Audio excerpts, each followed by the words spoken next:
Hey guys, my name is Nate and this is my brother Steven. Together we are Wingman Merch. Thanks for checking out our video. We put these up about a month after we shoot them. If you'd like to catch any of these videos live, check out our Facebook page. The link is in the description. Trying to partner with a lot more nonprofits, going to some local meetings and just learning the verbiage that we're supposed to be using for How to that. properly communicate with them. Yeah.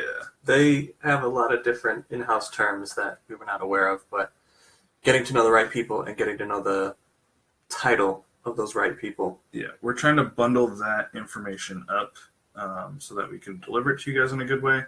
But learning terms this week, like director of development, is like someone that you want to be trying to look for inside of a nonprofit. And just saying that you're partnered with Amazon helps like clear up some things in their head. So one lady thought that we were printing shirts in our house and sending them like all over the place. So just trying to learn the right verbiage of how to communicate with people. So that's been interesting and stuff that we're doing this week. And then the Trello board is coming along slowly but surely. We've talked with people who use Trello much more than us, and we've learned the best way to set that up so that people can understand what we're trying to teach you guys. Well, it's more of the way that Trello is set up is more of a workflow. Yeah. And we were trying to use it like as an informational platform, which it's not really. Yeah, and we had plans to use Udemy and some other places and even YouTube to have all that information, but we thought the Trello board is a good idea because it's so interactive. Just we were trying to force it in one direction and it was not working, so just revamping that and then using it as a proper workflow, and then how does that workflow actually move with the shirts? Because normally when we're doing it in such high volume. Yeah. That doesn't work for us, but that doesn't mean it's not going to work for other people, because especially when you start, you only have 10 slots, so you really are only uploading 5, and then it actually moves you back down to 2, and then kind of walks you through. But we're uploading way more than that, more than what we can batch together in Trello, because we were going to try in like a week if we do all the uploads in this thing in a week and then push it through, but the information gets too jumbled. Yeah, when we're doing that. Trello isn't the best system for us, but if you're just starting out, it's a really good way to like kind of hold your hand for each process. So that is all that we got going on in our business. I guess we can talk about this week in the Facebook group. We're going to talk about listings, which is good because there's already some questions posted in the group about listings, so that luckily led into this week. Yeah, next month we'll try to do it a little better. We kind of know what the month is going to... Well, even like to let people know this week we're going to be talking about. I don't know if we did that or not. I don't think Keyword, art, listings, pricing is kind of what we were going to hit in weeks follow. Because it almost leads, like as soon as you know one part, then you're going to start asking questions on the next part, because it's kind of a hand-holding process that we're trying to do. So letting you guys know that a week in advance to go, okay, all those questions that you're going to have are going to be answered in the third week or the second week. If we have another like set of information that we're trying to release, we'll let you guys know what that set of information is going to look like. But again, we just kind of jump into things and then figure out the best way to handle it. I think the saying goes, we filled the plane as we're flying it. So fail and fail fast, yeah, and exactly. Figure it out. So that's our way of going into this group. I mean, it's only third or fourth week that we've had it open. But we'll try to get better at just letting you guys know what information is coming so you can have those questions. But yeah, we'll talk about listings this week. I know there's a bunch of information that I want to tell you guys from both the art and the data side. So that'll be good for me and Steven to both kind of show you guys what we're looking at when we're doing listings and how we're creating those keywords. Yeah, I was just thinking about those questions that we're getting asked, so we'll lead into those. Then Jen asked what makes a good bullet point, referring back to the listings. If you guys find that comment in the group, I put like an example of what I use, and I'll put that example again when we talk about the actual listings on Wednesday. And I'll show you even a tool that you can insert those quicker. But the way that I've done it is I actually have a friend who does copy for a living. So I've asked him to help me with, like, you know, how to word things so that more people are more likely to identify with it and not feel like they're being sold to, but just something that they can relate to. So that's one thing that makes a bullet point. Like I said, I'll expand on this a lot more on Wednesday, but that's what we've got for that question. A description strategy. There's a lot of different thought process behind this, and it's all good. The way that we do things, I think we've explained this a lot, but it's just we try to do it the best but quickest way. And so the way that we're doing this is we actually just copy one of our bullet points and put it down in the description, and then I add a little like call to action at the end of it. So that's a quick answer to those two questions. I'll dive in more detail on Wednesday. When you did the video? Yeah, when we actually had that video up for you guys. But that was two questions on the listing. And then Maya also asked when you have to sell 10 shirts to get tiered up. And yes is the answer to that. But a lot of people think that means like 10 different shirts, but that's just a quantity of 10. So it could be 10 of one shirt. But as long as you have those 10 shirts sold, you'll get tiered up. And that's the same for every tier up into 500, I believe. You have to sell as many shirts as you are at that tier. So if I'm at 500 tier, I have to sell 500 shirts. But it doesn't mean, like 500. It just makes you qualified to go to the next tier. Right. Amazon is ultimately the one that dictates when tier ups come and how they come about. Because we've seen some people go from 10 to 500, and they've only sold a few shirts. So yeah, I guess we should say it's not an exact science. It's not like once you hit those 10 sales, it's going to ding and then you magically have 25.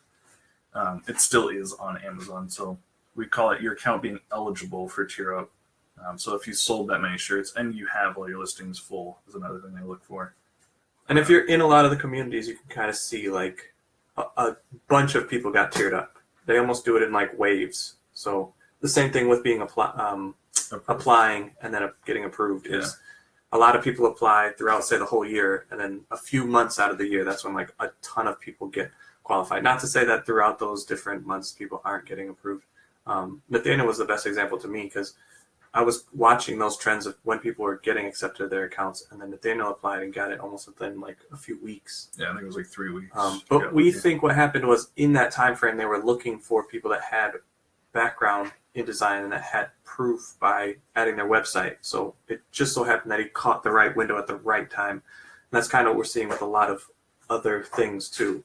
The reverse side of that is us trying to help people right before that freeze when we were like, oh, Amazon has figured out the supply chain, I guess. Yeah. Of ordering enough shirts to carry through Christmas. We thought. Yeah, and they clearly didn't because the freeze came almost the same time and lasted even longer. And we were like, oh, for sure we can help people to sell and max out their accounts to be able to tier up as quick as possible. And this is what we're going to do. We're going to charge people in December and be able to do this. And then about 4 days in, they were like, all accounts are freeze.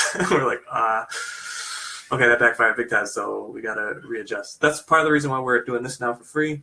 To kind of, Amazon is an ever-changing platform. We got to adapt to the times and then continuously help people and then find the best way to do it. And then, like Nathaniel said, we're trying to bundle a lot of content together too, and then also give that out in different ways. Yeah, and we don't like charging for content that's going to be outdated very quickly, which that's what happens with Amazon. So, well, that's why we're trying to monetize by offering different services at a very competitive price. But in order to do that, we have to test a whole bunch of stuff. So I don't know if our art team, I don't know how deep you want to go into all that. Yeah. So our head graphic designer that I was trying to have help this group specifically, his wife is just having a baby. So he took off this weekend. So I really appreciate all the submissions because we had like 3 or 4 people submit designs this weekend. So that was awesome to see those come through. And I submitted them to him, and then I got a message at like 3 a.m. saying that he was headed to the hospital. I was like, all right. As usual, backfired. So, yeah, congratulations to him. But those designs, he said he should be back to work on Tuesday because he's very dedicated. So those designs should still get to you guys by end of tomorrow, hopefully, on Tuesday. But yeah, just know, like we said, we knew there were going to be problems. We knew that there were going to be things that come. Yeah, we expected that coming a little later after some of our other accounts were maxed full, out. Yeah, and then we would be able to tip other people, but it just came as usual at the worst possible time where we're like, we can maybe bridge this gap by having him do it, and then the baby might come a little later, but we're learning. Yeah. Can't always, we got to have backups to backups to backups. Yeah. Because so if you guys still have it always blows up in our face. design ideas, feel free to submit them. We have gotten them. I've gotten a few emails like, hey, did you guys get it? I'll probably start emailing people like, hey, thanks for the submissions, or find a way to like automatically make that go through, just so that you know that you've submitted it, because I know there were some questions. Some people even did it on mobile, which I didn't know was possible, so that's awesome. So I will get better at making sure that you guys know that they actually went through, and then communicating like how long it's going to be when we know. But we're trying to do that, again, within 48 hours. And just this weekend was bad because our graphic designer is out, but he'll be back to work. So you guys will get those hopefully by Tuesday night. Maya also asked this week, she was talking about local businesses and how we get them to go with us instead of local screen printers. I'll let you talk about just some of the advantages, I guess, of selling with merch. Just like the basic. We kind of approach it a completely different way too, because we almost. We'll talk about just the basic benefits, and then we'll go into like creative deal structuring, because I know that's what you're about to talk about. Yeah, because what we offer is not just like a local being able to sell the shirt out of your store. Is that what you're hinting at? Like the fact that we have a large reach, we can sell to anybody in the country. We can get it shipped to them in 2 days. You don't have to have it stored and all that stuff. We pretty much use what Amazon's pushing on print on demand and show them the benefits of that. I was also going to talk about when they do local print shops, they're almost locked into different structures, even no matter how good their deal is with those people. Like say they want this shirt printed, they're only going to get this shirt. They're not going to get 20 different designs. With what we're doing, we can give you a ton of different options. You kind of don't want to lead into that right away. You just want to say that you have a little bit of flexibility. You don't want to give them 20 different options off the gate. Like 1 or 2 is good. And then show them, like, if they did want to do this locally, they're going to have to get small, medium, large. They're going to have to project out how many shirts they're going to need in different sizes and different colors. With merch, there is none of that. You just, this is the shirt I want, this design. Whoever wants it gets to pick the shirt, color, size, everything else, and it gets shipped to them in 2 days. When you're going to a local business, you want to push that aspect more. And we almost kind of drive them as a t-shirt is just a conduit to the next step. And again, we're going to go a lot more into depth on this. I don't know how much you want We're to. cautious on what we say on this because we want to release all this information at once, so we don't want to like confuse and then you're all over the place. That's what we're learning. That say we're doing. one thing and then we're changing our minds and we want to like push it this way. Because even the over-the-shoulder stuff that we do, we're kind of all over the place. So we're trying to just tighten all this up. Right. So how do we talk about it and give you enough information but not overwhelm you to where we're losing you? Right. We need to do a better job of that. Somewhere in between Ryan and Jenny and Abe, if you're in the private label world. So to answer that question, from just going and talking to so many, you see the walls that you come in contact with. So you just have to constantly build a bridge over that wall and even address it before they express that concern. Because when you go to them and say, like us, we're an apparel business, they're like, we already have apparel, we already have a local guy. And then it was like, okay, well, that's not working. What's the next step to this? So that's kind of what, I mean, they know it's creative structuring. It's just like that sales. You just have to get better at sales. The only way to get better at it is to do it. And your personality and how you come across, your own verbiage and the way that you're kind of selling it, it's going to be different for everyone, like depending on what you want to do. I mean, we can give you some small script type things, but ultimately, like the questions that you keep getting asked, those are the things you're going to have to come back with a solution on. So if you're constantly, I mean, at the end, when he was up north and you were constantly going to all those businesses and they were like, we have a local guy, we have a local guy, we have a local guy, we had to think, okay, what is the benefit versus going to a local guy? Oh, the options, the reach, the possibility to sell shirts more than just your local town. Like you have a much broader reach. What does that broader reach do, especially in Florida when there's a whole bunch of people traveling all the time? How do you reach those people up north that are definitely going to come down and give them a benefit? if they're buying the shirt up there and they come down with your shirt on, are you going to give them something? What's going to drive them into your store?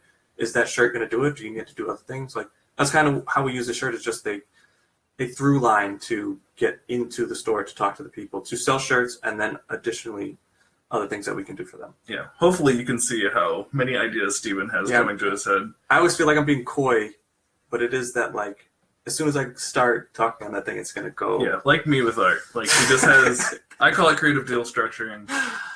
He just has a ton of ways to, like, creatively use merch and work with the business. Yeah, if you shut a door in my face, I'm going to climb through a window. Yeah. That's how I feel about almost everything. That's kind of with the nonprofits, too. Like, we're going to a ton of local meetings. That's eating a ton of time. But it's the grind of going to all those places, talking to all those people that makes you better at. It really polishes you. Like, what is it that we're truly doing? What are we truly offering? And how do we benefit them from this thing that we have? Yeah. You don't really know until you start asking those questions. Yeah, and at the beginning of most of these meetings, they make you stand up for 30 seconds and say... To a minute, yeah, what are you doing? So after you get asked that a few times and you're in front of people, you're like, okay, this is what we're trying to do. Because we were saying we do apparel, but that's not really what we're trying to push. So coming up with all the verbiage that we're trying to use. And like I said, we have... I hope you can see that we have a lot of ideas. We're just trying to figure out the best way to bundle these ideas and bring them to you guys. So we like the last week where we just break it down. Here's the research, here's the art, here's the listing, here's the pricing. So you have a strong base so that the next steps that you have, you go, oh, I can offer this because I understand these parts of it. Oh, I can get your shirts in front of more people and the listing should sell on its own. But if you drive traffic, it almost pushes it into Amazon's stream, and then Amazon's stream will take over and sell additional shirts, which is also promoting you. And you can promote yourself by putting this on the shirt, or you can put it on the back, or just knowing your options and then being able to play around with what it is that you can truly offer. I would say is the best way to approach local businesses, if that helps at all. Or you just go, I don't understand still. Hopefully we'll make that a little clearer. After this pre-flight, we have other ideas to kind of... That will probably be one of the first things that we tackle after pre-flight. It's just the partnering, and specifically with nonprofits, because that's what we're focused on at the moment. Well, I almost think partnering with like the keyword person or the art person should be the next. Because before you go to the nonprofits, you want to make sure you can do all parts of the business, or at least have somebody that can do all parts of the business. Yeah, that's true. So like I said, we'll think about it. We're focused on pre-flight for now, as far as what content is going into this group, and then we'll talk about what we want the next thing. And we'll probably ask for feedback from you guys too.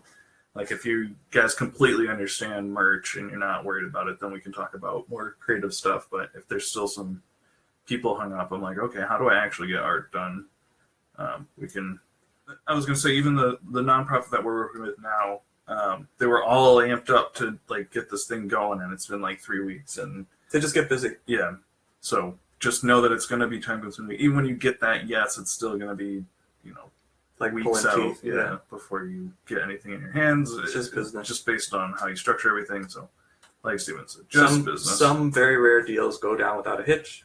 Easy peasy, anybody can do them. Some of them you just have to keep on fighting to get the thing done.